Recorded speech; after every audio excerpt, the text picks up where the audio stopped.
নমস্কার বন্ধুরা, প্রতিমা রান্নাঘরে সব বন্ধুদেরকে স্বাগত জানিয়ে শুরু করছি আজকের রেসিপি। আজকে আমি দুর্দান্ত টেস্টি হেলদি শোল মাছের ঝোলের রেসিপি তোমাদের সাথে শেয়ার করব। আলু, কুঁদরি আর কাঁঠালের বীজ দিয়ে। আমি তার জন্যে পরিমাণ মতো আলু কেটে নিয়েছি, কুঁদরিও কেটে নিয়েছি আর নিয়েছি কাঁঠালের বীজ। আর 4 পিস মাছও তার সাথে ধুয়ে নিয়েছি। সত্যি বলছি, তোমরা স্কিপ করে রেসিপিটা দেখো না, দুর্দান্ত একটা টেস্টি রেসিপি। আমি জানি অনেকে অনেকভাবে খেয়েছো, একবার আমার দেখানো পদ্ধতিতে এইভাবে মাছের ঝোলটা বানিয়ে খেও, স্বাদ মুখে লেগে থাকবে। আর এই কুঁদরিগুলো দেখতে গোটা, কিন্তু আমি মাঝখান থেকে একটু করে কেটে দিয়েছি যাতে সুন্দরভাবে ভেতর পর্যন্ত মশলাটা ঢোকে। আর আলুকেও দেখো এইভাবে লম্বা লম্বা করে কেটেছি। আর কাঁঠালের বীজকেও আমি খোসা ছাড়িয়ে ভালো করে ধুয়ে নিয়েছি। এখন মাছেতে দিয়ে দিচ্ছি পরিমাণ মতো লবণ আর দেব পরিমাণ মতো হলুদ। এবার হাত দিয়ে ভালো করে মাছের মধ্যে লবণ আর হলুদটা মাখিয়ে নেব। তবে আমি আজকে এটা শোল মাছ দিয়ে বানাচ্ছি। এই রেসিপিটা কিন্তু অন্য যে কোনো মাছ দিয়েই বানালে খেতে বেশ ভালো লাগে। রুই মাছ দিয়েও বানানো যায়, কাতলা মাছ দিয়েও বানানো যায়, কই মাছ দিয়ে তো দারুণ টেস্টি হয়। শোল মাছ দিয়েও কিন্তু বেশ ভালো লাগে। চলো, পুরো রেডি, এবার রান্নাঘরে যাই, রান্নাটা শুরু করি। গ্যাস জেলে কড়া বসিয়ে দিয়ে কড়াতে দিয়ে দিচ্ছি সরিষার তেল। এবার খুন্তি দিয়ে তেলটাকে কড়ার উপর পর্যন্ত করে নেব। ততক্ষণে কিন্তু কড়া আর তেল দুটোই ভালো করে গরম হয়ে গেছে। সবের প্রথম আমি এতে দিয়ে দেবো অল্প একটুখানি হলুদ। হলুদ দেওয়ার পর একে একে করে মাছগুলো দিয়ে দেবো। যেহেতু 4 পিস মাছ, তাই একেবারেই হয়ে যাবে। মাছগুলো দেওয়ার পর 1 মিনিটের মতো অপেক্ষা। 1 মিনিট হলেই একটা সাইড হয়ে যাবে। আস্তে করে মাছগুলো উল্টে দেবো আর একটা সাইড ভালো করে হওয়ার জন্য। আবারও 1 মিনিটের মতো অপেক্ষা। এবার শুধু উল্টে দেখে নিচ্ছি। একটা মাছের হয়ে গেছে মানে প্রত্যেকটা মাছই কিন্তু হয়ে গেছে। মাছগুলো এবার তুলে নিচ্ছি।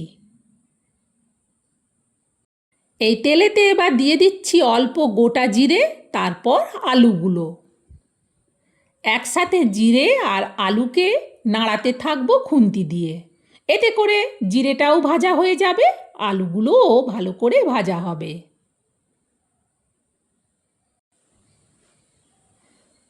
গ্যাসটাকে কিন্তু এ সময় মিডিয়ামে করে রেখেছি। মিডিয়ামে করে আলুগুলোকে প্রায় 1.5 মিনিটের মতো আমি কিন্তু ভাজলাম।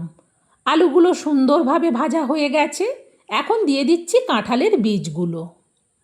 সব কাঁঠালের বীজগুলো দেওয়ার পর এবার খুন্তি দিয়ে উল্টে পাল্টে আবারও আলু আর কাঁঠালের বীজকে নাড়াতে থাকব। খুবই অল্প মশলায় আজকের মাছের ঝোলটা রান্না করব। প্রায় 1 মিনিটের মতো আলু আর কাঁঠালের বীজকে ভেজে নেওয়ার পর দিয়ে দিচ্ছি এবার কুঁদরিগুলো। সব কুঁদরিগুলো দেওয়ার পর এবার খুন্তি দিয়ে আবারও কুঁদরি, আলু আর কাঁঠালের বীজকে উল্টে পাল্টে নাড়াতে থাকব যতক্ষণ না সুন্দরভাবে কুঁদরি, আলু, কাঁঠালের বীজ ভালো করে ভাজা হচ্ছে, ততক্ষণ এইভাবেই নাড়াতে থাকব।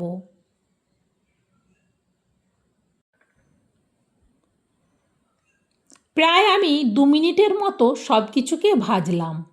দেখো কতটা সুন্দরভাবে সব কিছু ভাজা ভাজা হয়ে গেছে। এখন এতে দিয়ে দেবো টমেটো কুচি। একটা মিডিয়াম সাইজের টমেটোকে ছোট ছোট করে টুকরো করে কেটে নিয়েছি। পুরো টমেটোটা দিয়ে দিলাম। এবার এর সাথে মিশিয়ে টমেটোটাকেও নাড়াতে থাকবো।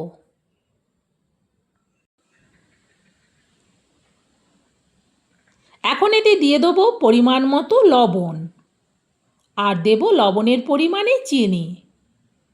এই চিনিটাতে কিন্তু তরকারিটা মিষ্টি হবে না। লবণ চিনিটা ঠিক পরিমাণে দিলে তরকারির টেস্টটা কিন্তু বেশ সুন্দর হয়।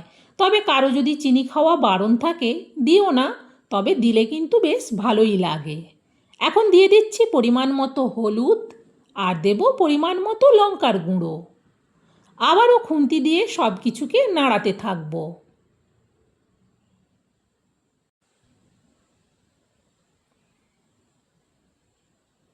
প্রায় আরও 1 মিনিটের মতো কিন্তু আমি সব কিছুকে নাড়ালাম।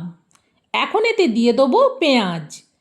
একটা মিডিয়াম সাইজের পেঁয়াজের পুরো কুচি কিন্তু আমি দিলাম। আজকে আমি পেঁয়াজের পেস্ট করলাম না, শর্টকাটে রান্না করার জন্যে টমেটোকেও কুচি করে দিলাম, পেঁয়াজকেও কুচি করে দিলাম। কুচি করে দিলেও কিন্তু খেতে বেশ ভালো লাগবে।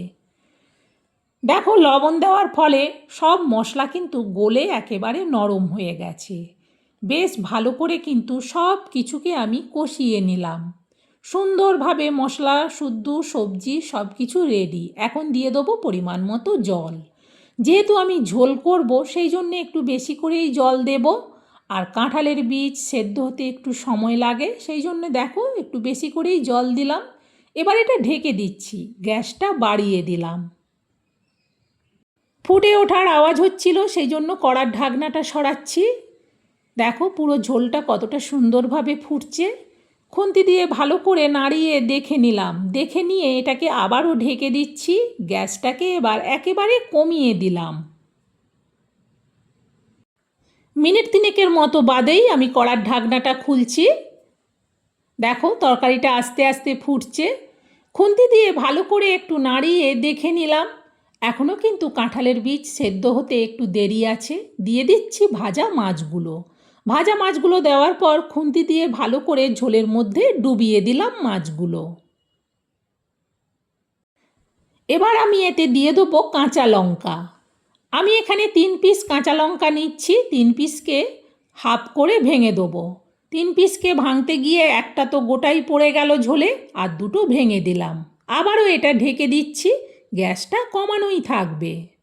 আরও মিনিট 2 বাদে আমি কড়ার ঢাকনাটা সরাচ্ছি।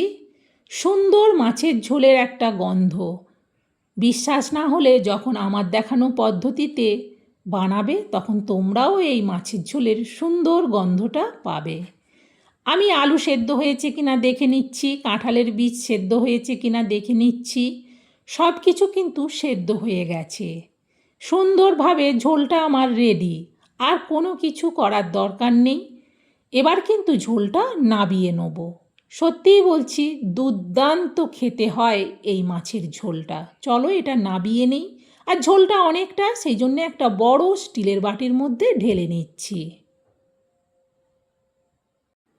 সত্যি বলছি বন্ধুরা, এই শোল মাছের ঝোলটা এতটাই টেস্টি হয়, এই ঝোলটা যেদিন বানাবে বাড়িতে আর অন্য কোনো রান্না করতে হবে না।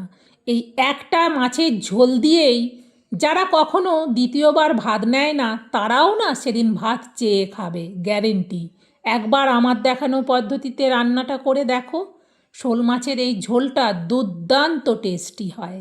বন্ধুরা, আমার এই মাছের ঝোলের রেসিপিটা তোমাদের কেমন লাগলো সেটা কমেন্টে জানিও। ভালো লাগলে অবশ্যই একটা লাইক দিয়ে আমার উৎসাহ বাড়িয়ে দিও।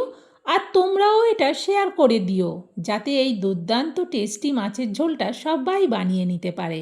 আজকের মতো রেসিপি শেষ, আবার পরের রেসিপিতে দেখা হবে।